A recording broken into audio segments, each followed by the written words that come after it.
Can't wait to hear. Hey. Perfect. Oh my gosh. All right. Welcome back, everyone. It's another episode of Paranormal, and we are your hosts. I am Rachel, and then we've got Kaz. Step in her face. I know. I just finished as you announced my name. Of course. Of course.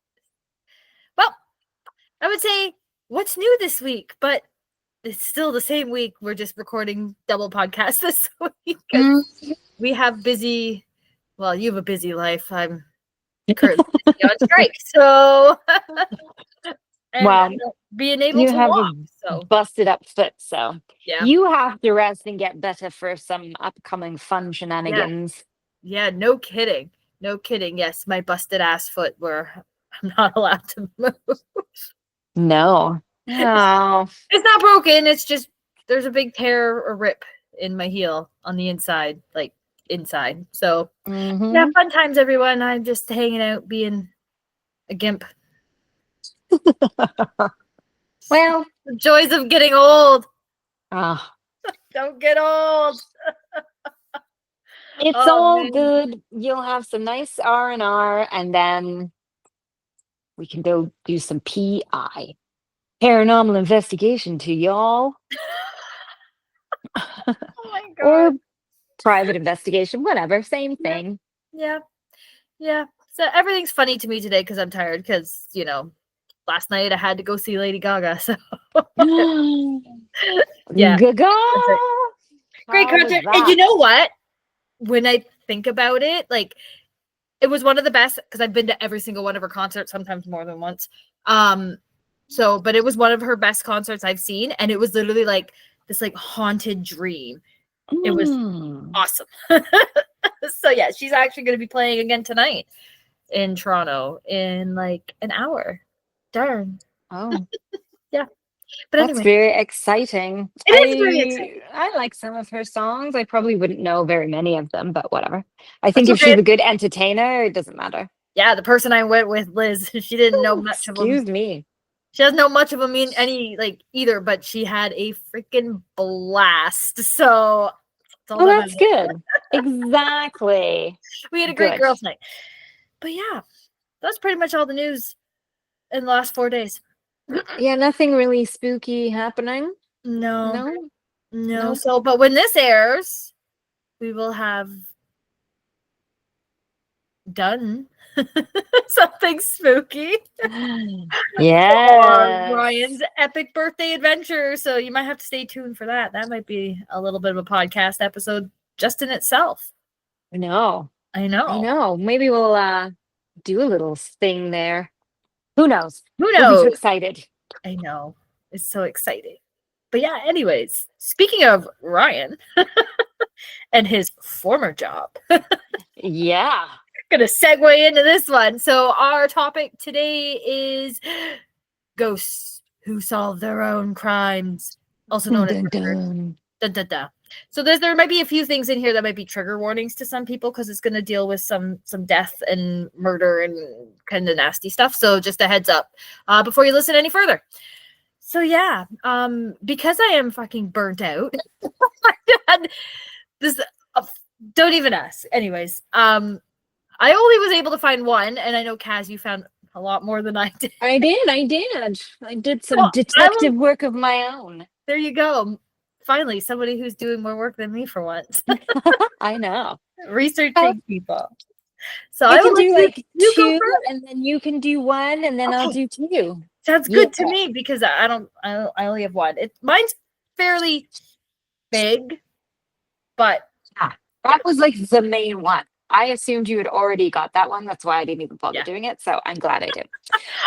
You must be psychic because that's the first one that I thought of when we even discussed this topic. Oh, that's so funny.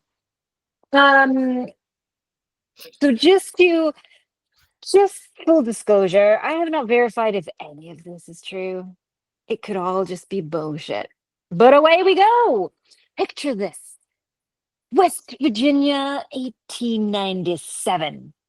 Elva's shoe is found dead by her neighbor, laying in the bottom of the stairs in an awkward pose. The local doctor examines her and deems it natural causes, and away she goes and is buried. Elva was like, hell fucking no. So Elva's husband, Edward Shue, was the local blacksmith. When the doctor came to examine her, and of course, when the neighbor was there, uh, Edward kept everyone away from examining her head and neck. So he was like clutching her and holding her and wailing and being all dramatic. And if anyone would come near her, he'd like get really aggressive and like shoo them away. Um, and so nowadays you'd be like, suspicious. But back then they're like, oh, it's just a chick. Bury her. We don't care. So after the funeral, Elva's mother, Mary Jan Hester or Heister, who always believed that Edward was obviously involved, but unfortunately lived in a time where proper police investigations didn't exist at all. And like I said, they were like, it's just a woman. No one cares about her. So for 4 nights in a row, Elva kept appearing to Mary Jane in her dreams. And it got so graphic at one point when Mary or Elva would say, he crushed my neck, he crushed my neck. And Mary Jane would be like, I don't know what she's referring to. That one night, on the final night, Eva appeared to her and turned her head 180 degrees and walked out of the room still looking at her mother to be like, ta-da! Like, hello, I'm not fucking around here. Pulled some This man broke my neck. freaking, was it exorcist shit? Yes. So, slightly bewildered, Mary Jane went to the local law guy. That's exactly how they called him. His I name am was going John, to refer to Ryan as that now. He's the the local law law guy. guy. So the law guy's name was John Preston. John took on the case and started investigating Edward's bizarre behavior because at the funeral, he had draped her in this big scarf and he even put her in a high-necked dress, and he wouldn't allow people very close to the body. Again, suspicious. So John ordered the body to be exhumed, and when they brought her out, they found that her neck was indeed snapped. And so a jury, obviously Edward was charged, a jury was convinced the ghost of Elva solved her own murder, and Edward was convicted of the murder. Isn't that crazy? Now, That was some here's good the thing. storytelling. There's actually a plaque, her grave, with all of this information. So if you Google Elva Zona Shue, Shue, it comes up. There's a full plaque that dictates all of this at her grave. So it must be true then. There's a plaque. Listen. What else? We could put plaques at our graves. I would love it. Someone could. I don't know if I want to be buried though, or cremated and thrown everywhere. Like confetti. Exactly. Throw some sparks. But there was some sparkles in with that. Come on, phone. Get it with the program. Just Let's do another one. So, 2010, Australian psychic Cheryl Carol Lagerway, I think that's how I say it, had a visit one night from a spirit claiming to know where the body of a missing 6-year-old girl was. So Cheryl, convinced that this was a spirit in her dream, convinced a friend to drive to the location. They went hunting around, bit of a weird thing to do. And the ghost had been very specific about where this body was. And lo and behold, they actually found the mangled torso of a woman. So they called local authorities who came in. It was not the missing 6-year-old girl. it was in fact identified as Christy McDougall. Her husband had strangled her and chopped her into pieces and had discarded parts of her body around, and that's where they found the torso. He was arrested and charged. The missing girl, the missing 6-year-old, was eventually found, not by the psychic, and her mother was convicted of her murder. Ew.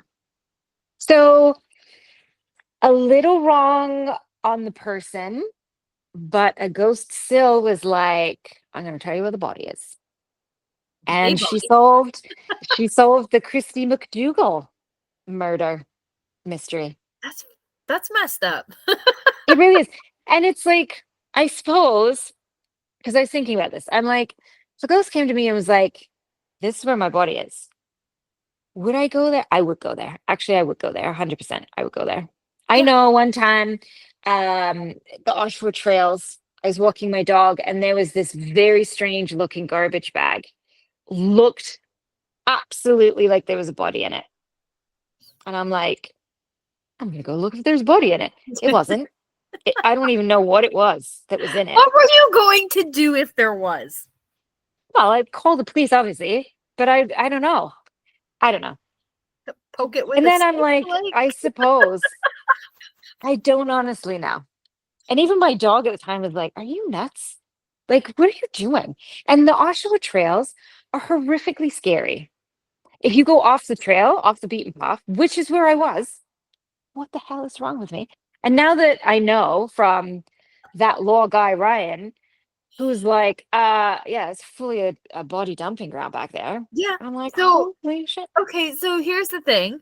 A year before I moved into South Oshawa, there was a Mm-hmm. murder on the trail at the bottom of Cordova, where it goes up to Erie Street. So that's the trail, like, so the end of Cordova, and then you've got like the trail and the creek, and then on the other side is like Erie Street and Simcoe Street. And there was Okay. a murder that happened right there. This is funny though. This is one of those weird fucking connections. Didn't even know. This is a Oh, year. no. So this is a year before we moved into the apartment, which was on Cordova. So I moved into the apartment in Cordova in 2006. I would walk that by myself to get to Simcoe Street, take the bus to go to work at the college. Ooh.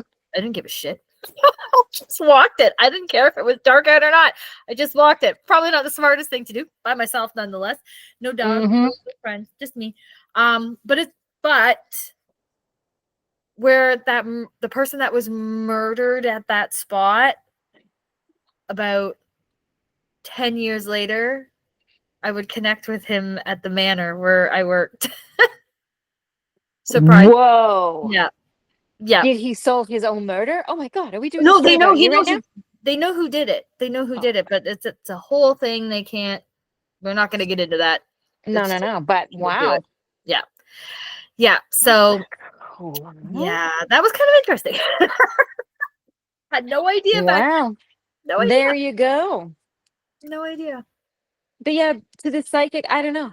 I mean, I could imagine if she called the cops and been like, hey, I know where the body of the girl is. Either they're gonna be like, get out of here, you weird Sheila, or they're gonna be like, you're charged with the murder because how would you know that the body is right there? So I can understand how, although imagine she did go and find a body. I was gonna Yeah. say, imagine she went in there, she's like, it wasn't me. Well, But she did go. you know who you need to ask? Ask Allison what it's like to call the police and give information that a psychic picked up.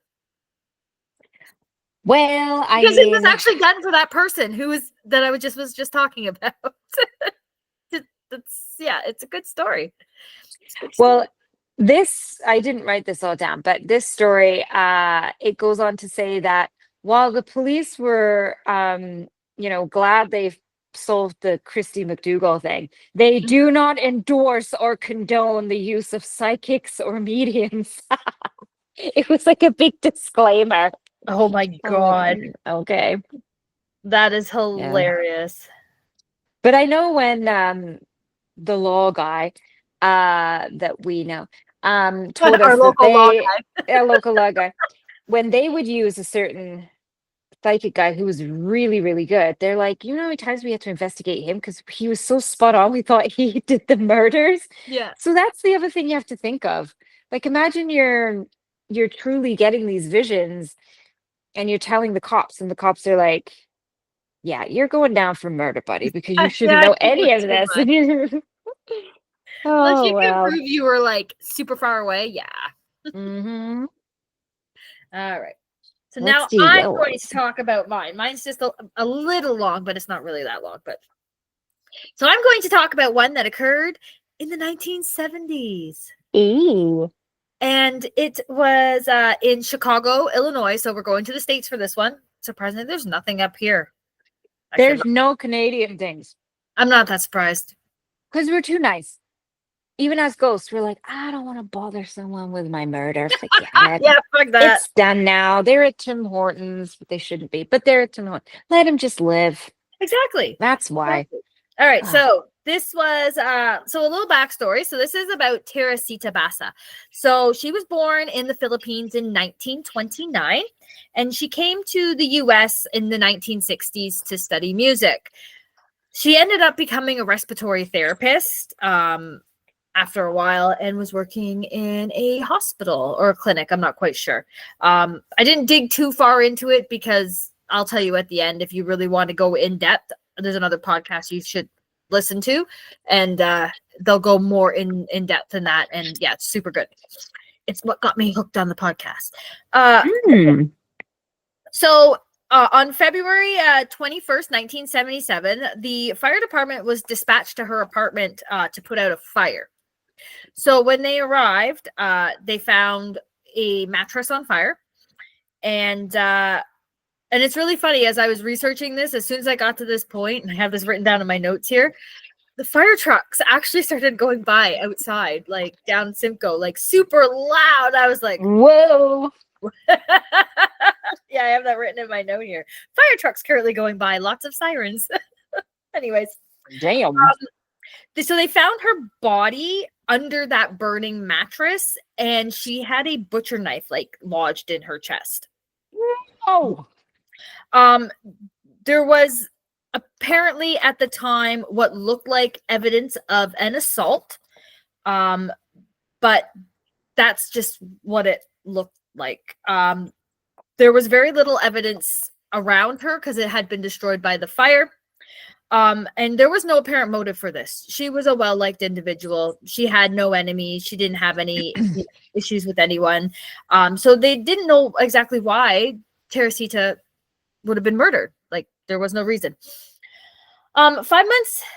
Oh, the only thing that I should put it this way. The only thing that they found was a memo. I don't know where it was exactly, but it said, get theater tickets for AS. So A.S, so initials. 5 months after the murder, her co-worker, Remy, who was another native of the Philippines, and her husband, Joe, contacted detectives claiming to have info on Teresita's murder. So what this info was that Remy had been having visions and dreams in which Teresita would appear to her, begging her to go to the police to tell them what happened. One night, Remy was sleeping, and according to her husband, Joe, she began to speak in another voice. And this voice was not hers. It was the voice of who they believed to be Teresita. So this voice said that she was Teresita and that the killer's name was Alan Showery or Showery. AS. The voice claimed that he was an orderly that worked at the hospital. And the voice then urged Joe to go to the police with this information. When Remy woke up, she didn't remember any of this. And Joe didn't go to the police. So what? Yeah. Just don't worry about it. Anyways, this voice then possessed Remy for a second time. Pretty much gave Joe shit for not going to the police and questioned why he didn't. He responded that he couldn't go because he didn't have any evidence. And pretty much they were just going to look at him like he was crazy. The voice then told Joe that Alan had taken Teresita's jewelry. So he'd taken her jewelry after the murder and gave it to his girlfriend. So Joe went to the detectives because, this voice was telling him to. And the detectives didn't know if they could trust this information, but they looked into Showery anyways because his initials matched the AS pretty much that was on that memo. Mm-hmm. So what they found was Showery lived close to Teresita, and his co-workers actually confirmed that he was planning to go to her apartment that night to fix a TV. Ooh. So they brought him in for questioning.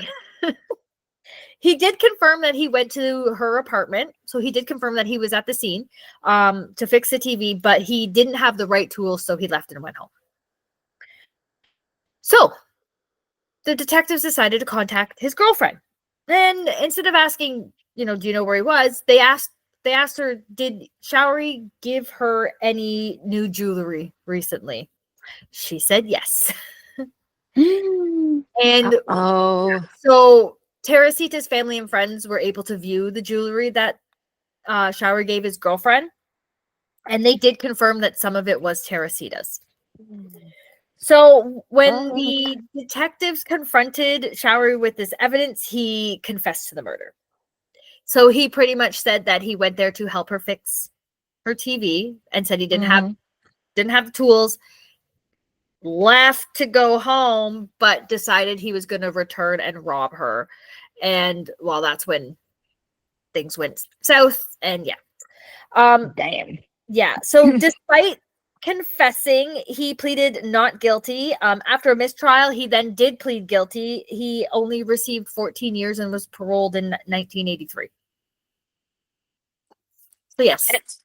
So Teresita told her friend to tell the police that she was murdered by Alan, which is pretty cool when you think about it. Like, that's a real, definite, it wasn't just a picture or a vision of somebody, right? Like, she's actually physically possessing somebody. And the fact that she's the jewelry, this, and this, right? It wasn't just oh, he did this to me. There's other bits of evidence. Yeah. It's really funny because way back, about 2 years ago or a year ago, in my office at work, it's very quiet. I can't hear the music from the outside.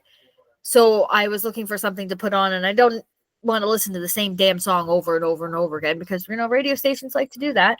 So I was like, I wonder what podcasts are out there. I get to release to a podcast. I don't know if I'm into it.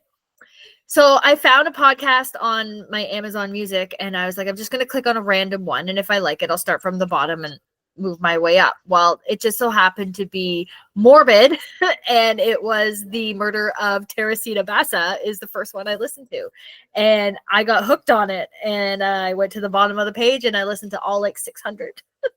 Oh my Lord. Yeah, so Morbid is an amazing podcast. I will post, so that episode was done in 2023, so I can post a link to it. It goes way more in depth into who Teresita was and all that. So I think you guys should take a listen to it. Yeah, I'm gonna post a link for it. But there's also lots of YouTube videos and stuff as well. So I'll post a few of those as well so people can look. They have pictures, obviously, if you're visual. But yeah, great episode. I highly, highly, highly recommend it. Perfect. Yeah. So that was my one and done there. It was meant to be. Well, I love it. It's come full circle for you. All right. On to mine. So this is called the Red Barn Murder. See, now I'm just thinking we're going to play fucking bingo. You have no idea what I'm talking about. Oh my God, the Red Barn in Oshawa is a bingo hall. Oh, yeah, I have no idea. We should go play bingo. What? Only if it's ghost bingo. Listen. We'll do that. Oh my God, that could be a great event for us. I know. Ghost bingo. Win an investigation with us. Why not? Without any money. You would love it. We could do it someplace and be like, oh, $5 a bingo card. All proceeds go to whatever place we're at. Yeah. Yo, bingo at the Love Henderson it. house. Bingo in the barn. Bingo. That's it. We have Hey, too much Wendy, fun if you're thinking of these listening. things. Bingo in And the you'd better barn. be listening. Oh my God. All right, let me get to the Red Barn. So, 1827, Suffolk, England. And again, not Canada, because we don't have any ghosts that want to solve their own murders. We have a crappy justice system anyway, so Yeah, no kidding. it's probably left up to us to solve our own murders at the end of the day. All right. Maria Martin and William Corder decided to elope. They're just a young couple. They were kind of two little semi-misfits. People were like, oh, you young lovers, whatever. But they're like, no, we're going to get married. So they agreed to meet at the Red Barn, which was a local landmark. Shortly after meeting, William skips town and Maria vanishes without a trace. William would write letters with excuses as to why Maria couldn't make contact. Oh, she's got a broken hand. Oh, she's sick today. Oh, she's still sleeping. After a few months, Maria's stepmother began having really awful dreams where she was seeing visions of Maria, who said William had murdered her and buried her at the Red Barn. So Maria's stepmother convinced her husband, which would be Maria's dad. I don't know why you'd have to be convinced of this, but convinced him to help her search the barn. And there they uncovered the remains of their daughter. William was found not very far away. This man did not like skip town. He literally was like the next one over. It's like being in Oshawa and you went to Whitby. Like he really wasn't very far. So William was found and he was convicted and he was hung for her murder. Now the barn then became a local hotspot for weirdos like me and I was was gonna say us. yeah, and was eventually stripped, quite literally, of its entire exterior by people wanting souvenirs. I would do something. Actually, I wouldn't. I'd leave it. But William himself was also stripped clean. His skeleton was put on display in a local museum, and his skin was used to bind a book about the murder. Ladies and gentlemen, English people. Jesus Christ. Listen, they're resourceful. I mean, it's pretty friggin' epic if you think about it. Let's That's bind the karma. book about this man murdering someone with his own flesh. Oh my God. Yeah, Karma. It's karma. it is. Okay, last one I have here. This is a fairly recent one. So in January 2017, Jose Ferreira confessed to the murder of Carrie Ann Jopek. In 1982, Carrie Ann Jopek or Hopek, I don't know if they're Spanish.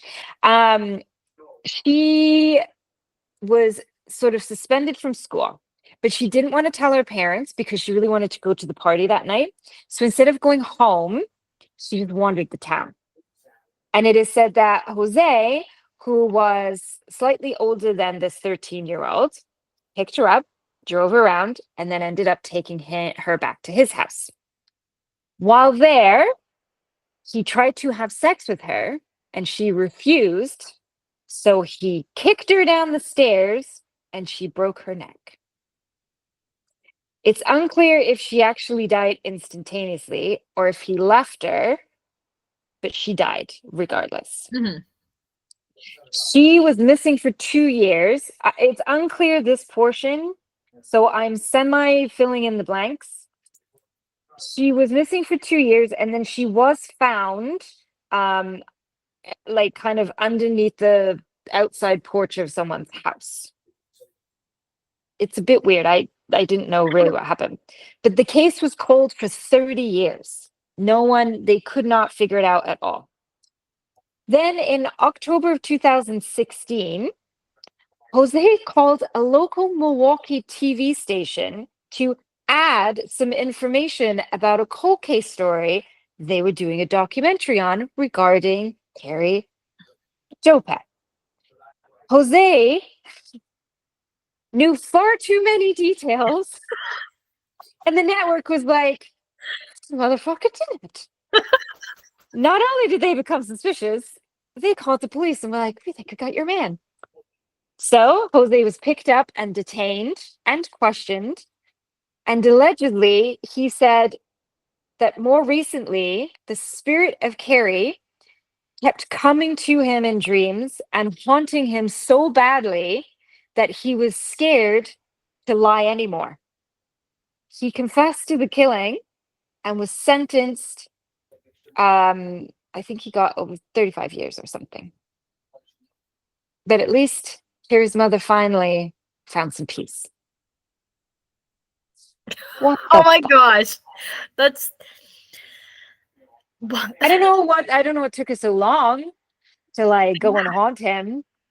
unless it was like 30 years of relentless, awful dreams that he just can't take it anymore. Maybe. Or maybe he happened to see that documentary and that like triggered something and that made her come back. And then he's like, ah, shit. But either who God. calls? Imagine calling in and being like, yeah, like she totally like she fell down the stairs. And they're like, no one knew that information. And he'd be like, no.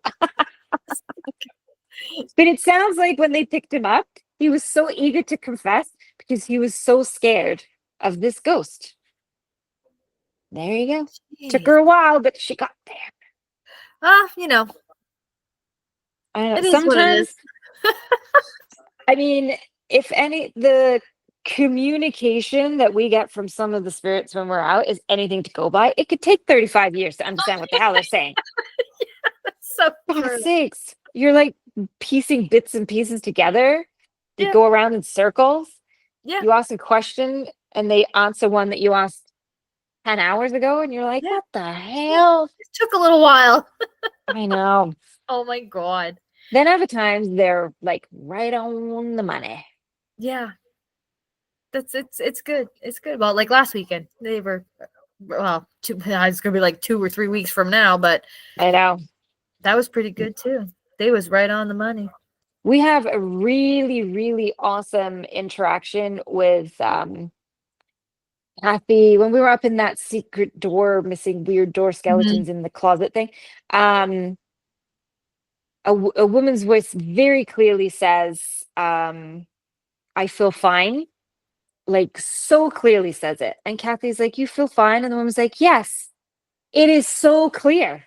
I have to like get it and I'll send it to you, but it is so clear. Well, you know, they were also had stories about how there was like skeletons in the closet, like legit skeletons, and they didn't know if people were murdered or dug up or whatnot, and the ghosts there were like, nope, nothing here. Yeah. They solved it for us.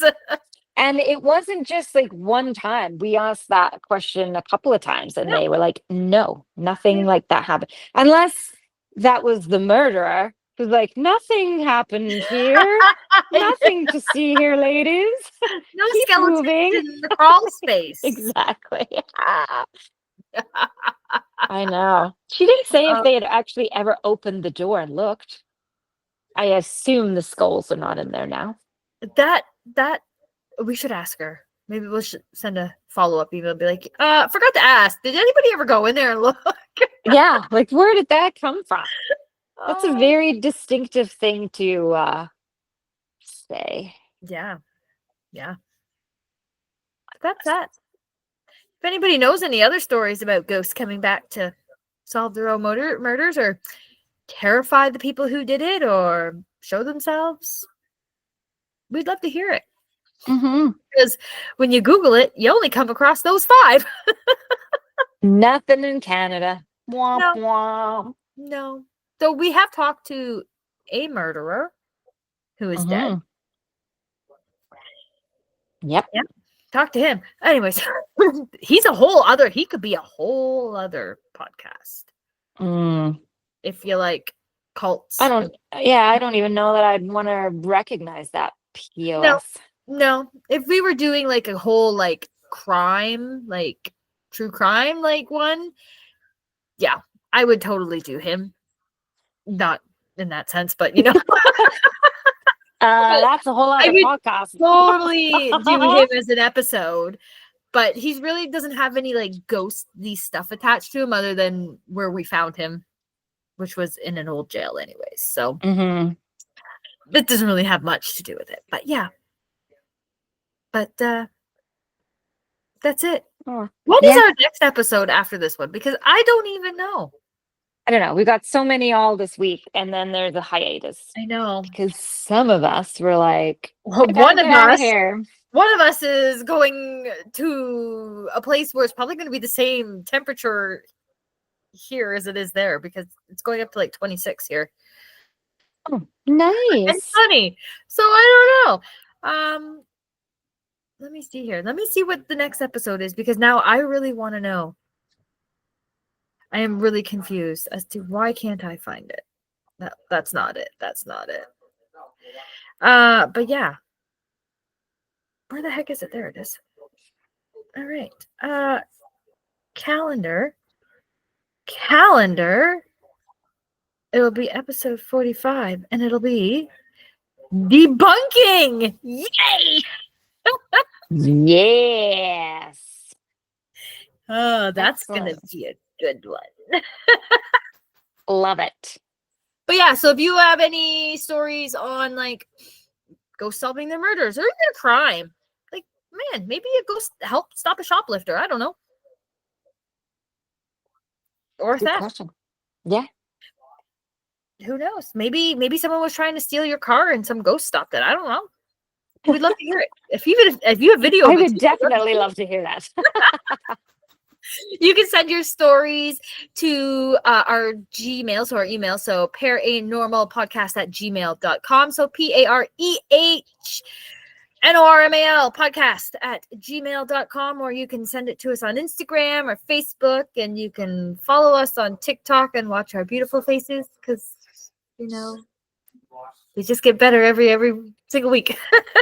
100%. They're great. I just posted one tonight, which is September 11th. Oh, I have to go look at that. Yeah, you need to go look at that one. That was some good one. I don't want to. But there will be more. Anyways, so yeah, but that's it. Have a great weekend, and have a great week, actually, because this is going to come out. Yeah. Oh, God, the 22nd. Wow. Oh, my gosh, the week that this comes out, we're busy. It kicks off. Spooky season. Yeah. So have a great week, everyone. Have a great weekend. Bye. Yeah. Happy National Ghost Hunting Day on September 27th. I'm not doing You're not it going to anymore. sparkle anymore. Oh my God. No, it was a one and done.